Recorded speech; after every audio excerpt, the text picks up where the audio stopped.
필기.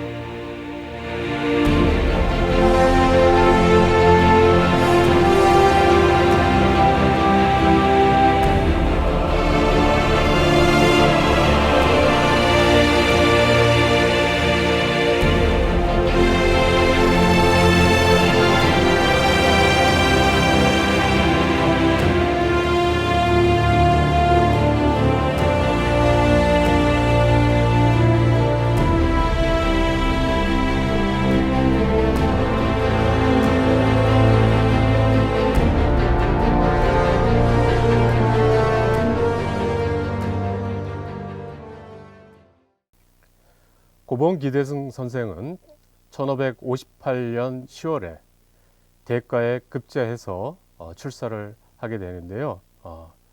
이때 고봉 선생은 퇴계 이황 선생과 만나서 사단 칠정에 관한 논의를 시작하게 됩니다.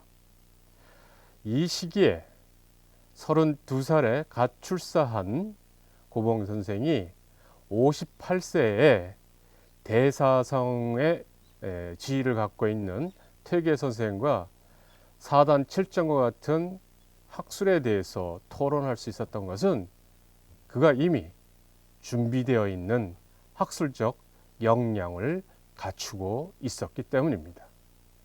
준비된 학술적 역량, 그리고 도학에 기반을 두었던 기묘 명연의 후예라고 하는 소기묘로서의 그의 정체성이 바로 그가 가지고 있었던 준비된 패기였습니다. 네, 고봉 선생은 인정이라고 하는 사람살이의 도리에 대해서 매우 소중하게 생각했습니다. 그래서 매일매일 살아가는 일상 속에서 그런 도리를 스스로 실천하면서 타인의 모범이 되려고 매우 노력했던 사람입니다. 고봉 선생이 가지고 있는 장점 가운데 하나는 바로 자경이라고 하는 점에 있습니다.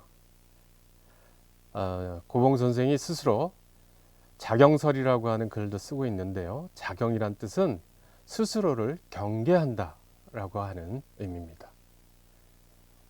바로 이 지점은 고봉 선생이 자기 스스로에 대해서 끊임없이 성찰하고, 그리고 그러한 성찰을 통해서 자신의 잘못된 점들을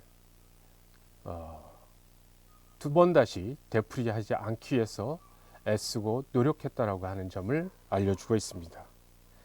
우리가 지금 서 있는 이곳 빙올 땅의 의미도 그러한 맥락을 갖고 있습니다.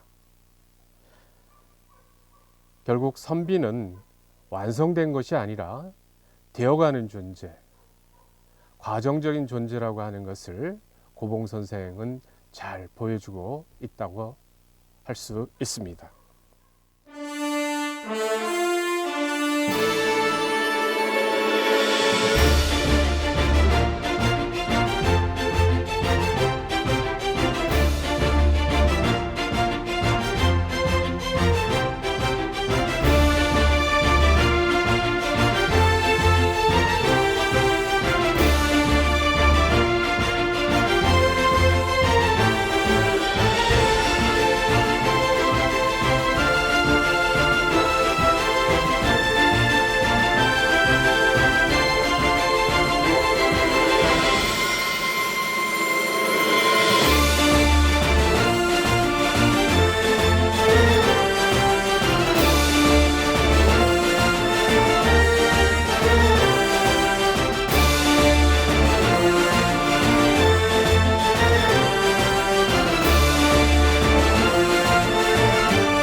고봉 선생의 삶에서 결정적인 장면 가운데 하나는 그의 인생의 말년에 해당되는 1570년에 있었던 낙향이라고 할 수 있습니다.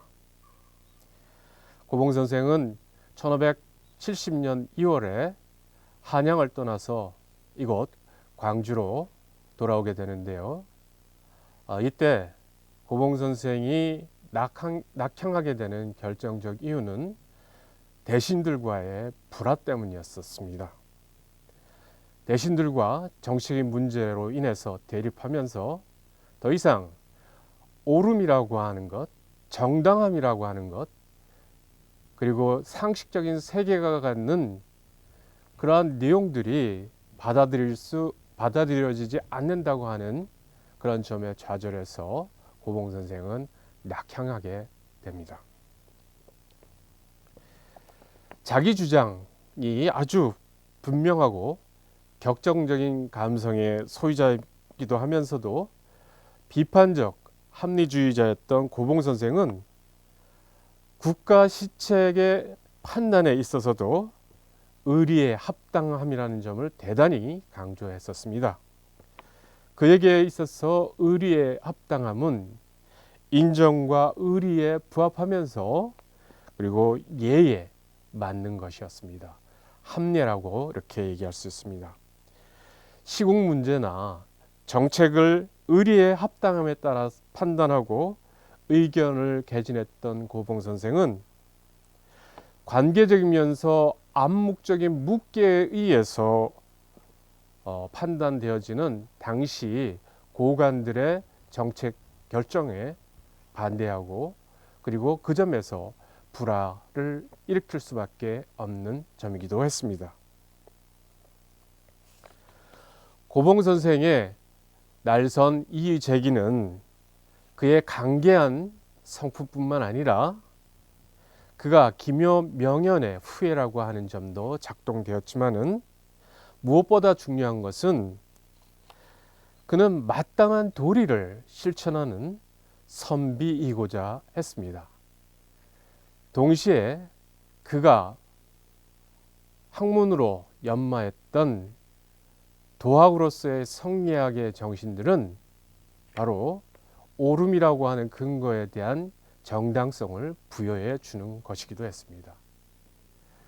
인륜의 정당성과 학문의 진실이 현실 속에서 구현되기를 바랬던, 그리고 그러한 것들에 의해서 사회적 관계와 정책들이 실현되기를 추진했던 그러한 인물이 바로 고봉 기대승 선생이었습니다. 고봉 선생님은 항상 올바름을 실현하려는 도학적 감수성에 매우 예민했던 그러한 분이었습니다. 그러니만큼 고봉 선생은 16세기 조선 유학사에서 하나의 이정표를 세우게 되는데요. 그것은 바로 도학의 도통이라고 하는 계보를 세우는 것입니다.